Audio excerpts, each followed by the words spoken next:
Ho ho ho, motherfuckers. Yup, it's that time of year again. The giving season, as families everywhere come together to celebrate the holidays, bundle up by the fire, and indulge in a parade of sappy Christmas movies. The real adults in the room are gonna need something with a bit more kick. Think about it, the all-time best Christmas movies. It's a Wonderful Life, Miracle on 34th Street, A Christmas Story, Home Alone, you name it, all revolve around sentimental, family-friendly stories for children and adults to enjoy equally. But all that, Jack. This year, we're all about honoring a bona fide Christmas classic expressively aimed at adult audiences. While Die Hard and Violent Night are worthy action-packed contenders, it's time to dish out the edible cookies and spiked eggnog for Bad Santa. Easily the most politically incorrect and controversially transgressive Christmas comedy of all time. Honestly, do you even think it's possible for a movie like Bad Santa to be made in Hollywood today? Probably not. Well, as Bad Santa celebrates its 20th anniversary this year, it's only right to unwrap the classic cinematic gift that keeps on giving and discover what went into the production, including major studios who passed on the project, the Coen brothers' story conception and uncredited script work, the casting process, principal photography, Billy Bob Thornton's drunken on-set antics, Todd Phillips' uncredited reshoots, and a whole lot more. Sound good? Merry Christmas, motherfuckers. It is time to unstuff the stockings and find out just what the fuck happened to Bad Santa.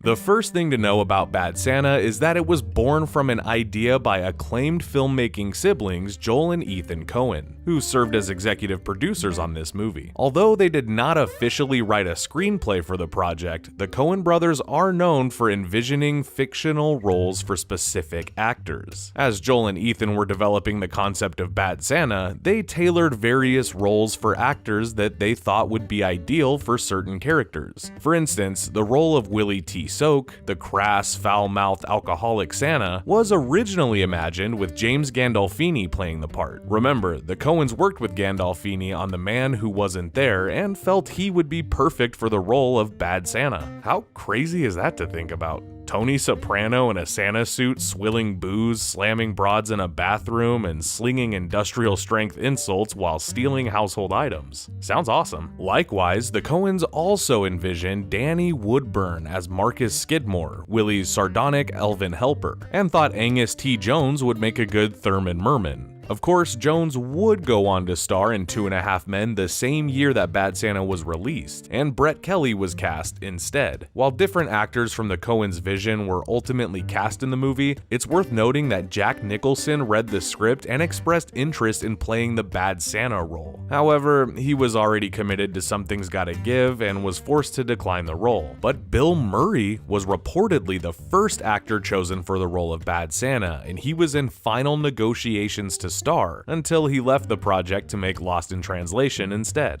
Larry David, Dennis Leary, and Robert De Niro were also considered for the title role, but in the end, it's impossible to think of anyone other than Billy Bob Thornton, who also starred in The Man Who Wasn't There, in such a pitch-perfect role. Similarly, it's hard to imagine anyone other than Tony Cox playing the role of Marcus. However, in one of the most bizarre factoids about this movie, Mickey Rooney, of all people, auditioned to play Marcus the Elf. Rooney was roughly 72 years old at the time of his audition. In retrospect, the casting of Bad Santa couldn't be more perfect, but what fans may not realize is how the Coen brothers detested Cox in the role of Marcus, telling producers at Dimension Films that they, quote, hated him. Meanwhile, once Brett Kelly was cast as Thurman, producers disagreed with the decision and wanted, quote, a more Disney-like generic cute kid to play the character.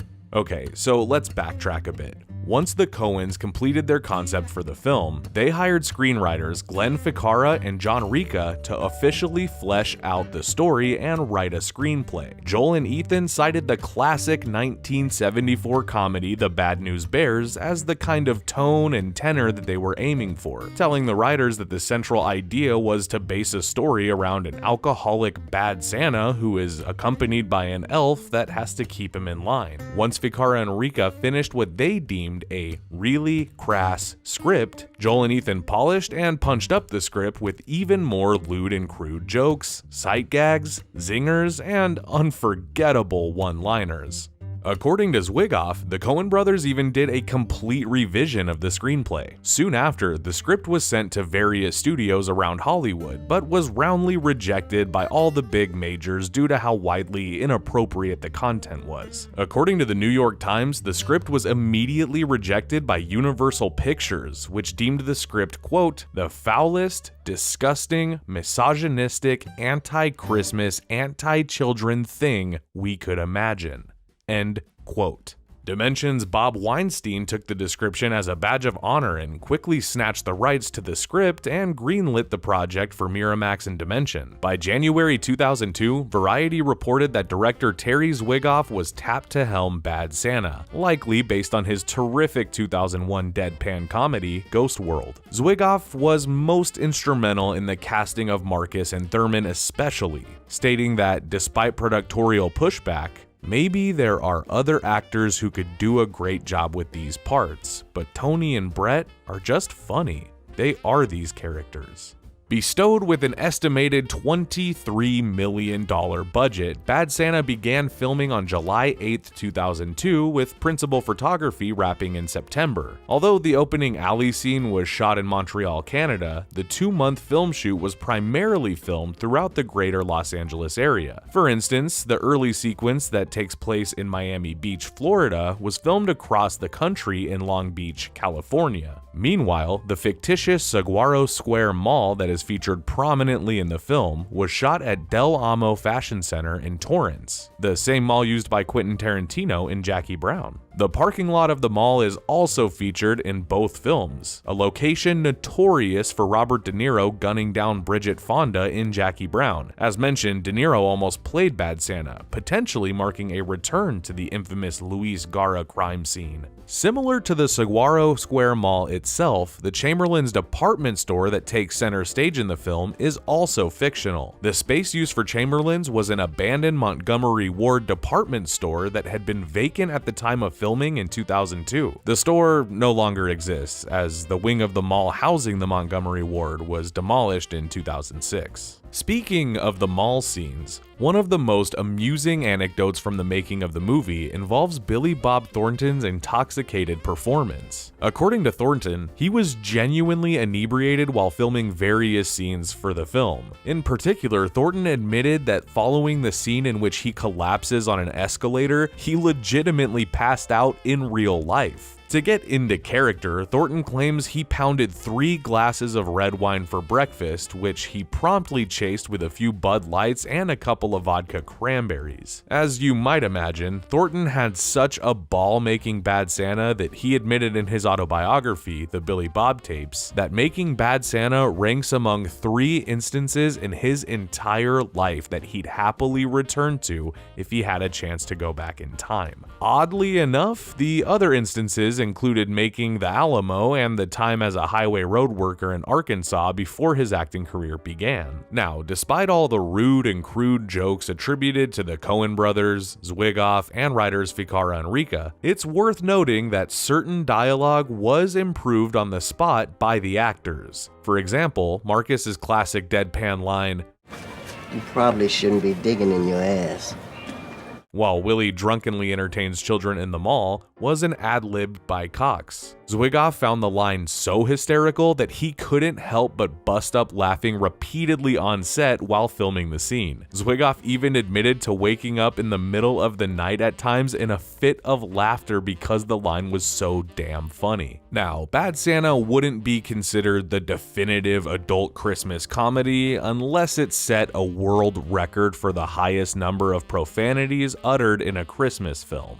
And in the theatrical version of this film, the F word is dropped 159 times, while the S word is heard 73 times. These numbers are increased in the unrated version of Bad Santa, which hikes the number of F-bombs to 170 and the S word to 74. Meanwhile, ass is used 31 times and the word bitch is spoken 10 times. Indeed, Bad Santa is the foul-mouthed gift that keeps on giving. One of the most interesting and lesser-known tidbits about Bad Santa relates to the initial test screening and subsequent reshoots mandated by Dimension and Miramax. After Zwigoff turned his final cut in, the powers that be deemed the film so nasty, so vulgar, and so irredeemable that the producers refused to release it in theaters. Jeremy Smith of Slash Film was present at the 2003 test screening of Zwigoff's cut and maintains that it's a much better version than what was ultimately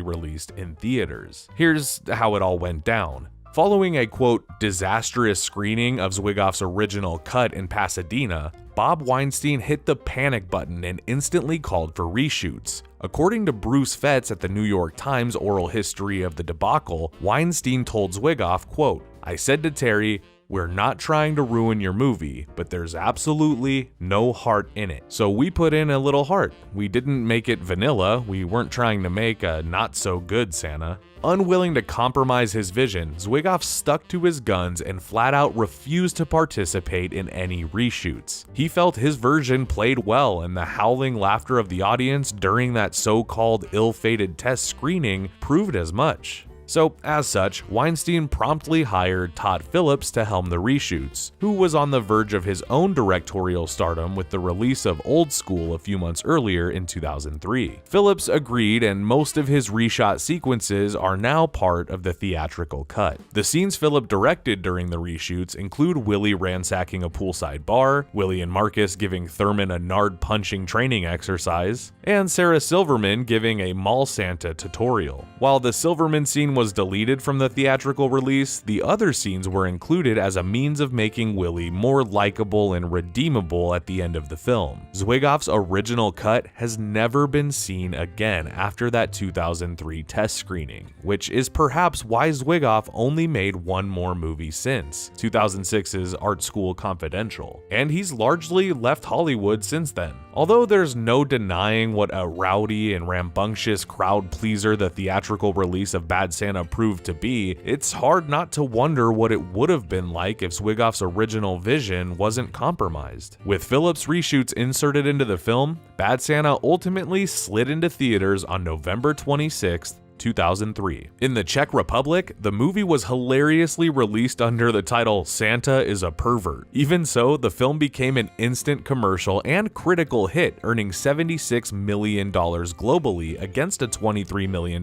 budget. The film currently boasts a 70 Metascore and 78% Rotten Tomatoes score. As such, the movie endured long enough to spawn a sequel 13 years later in Bad Santa 2, which, although it has a fair share of defenders and detractors, featured many returning characters like Willie, Marcus, and Thurman. Speaking of Thurman, actor Brett Kelly has stated that he still gets recognized for the role he originated 20 years ago, especially when he grows out his curly hair. Fans often approach him and utter lines from the film, such as, Let me fix you some sandwiches.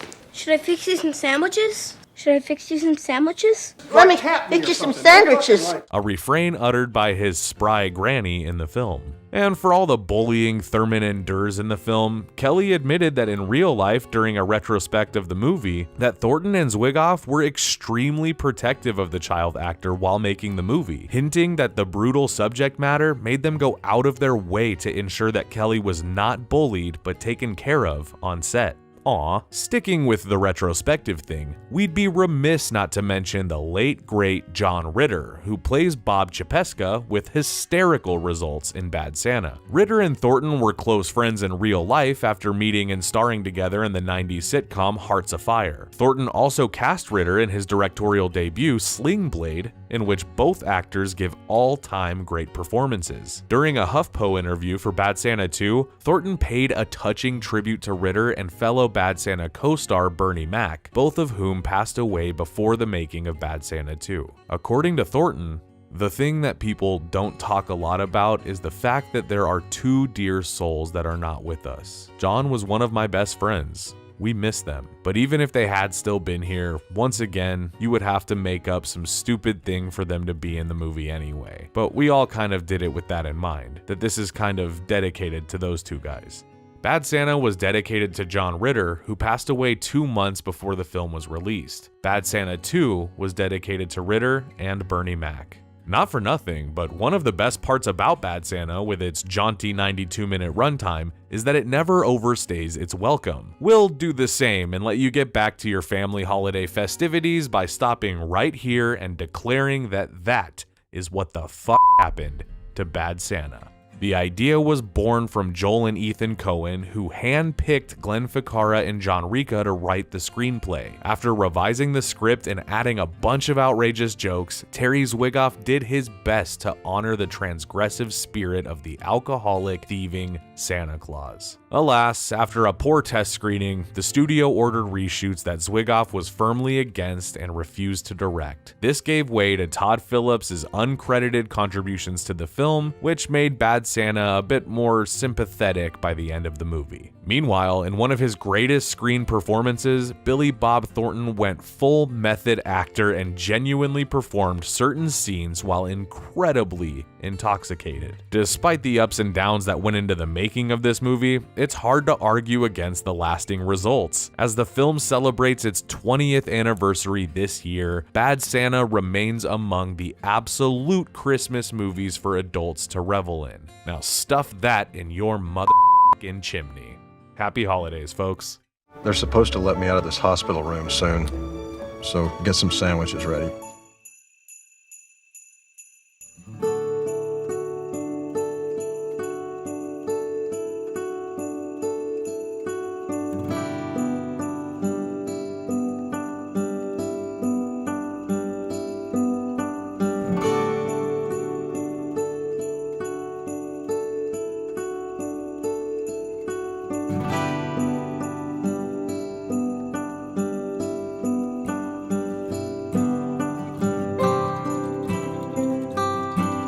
Thank you for clicking on our video, everybody. If you like what you saw here, please make sure you like the video and subscribe and share with your friends who like this sort of content. JoBlo was created by movie fans for movie fans, and we appreciate your support.